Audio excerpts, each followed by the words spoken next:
ابني ضعيف جدا وجسمه ضعيف قوي، ولما بيروح المدرسه اصحابه بيتنمروا عليه وساعات كمان بيضربوه، يعني بيرجع لي مضروب. اعمل ايه يا مستر؟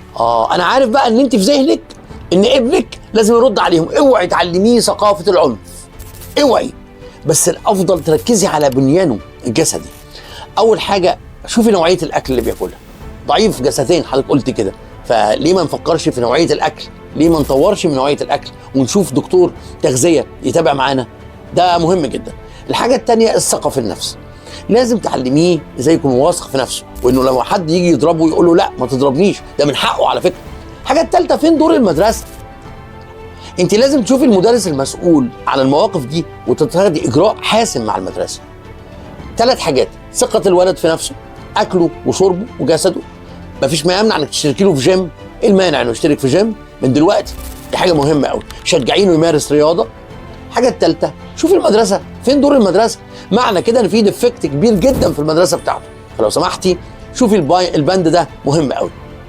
وبكده ان شاء الله لو حققتي ال3 شروط دول الولد ده هيبقى طبيعي ويخرج من التنمر ده. ربنا يوفقكم.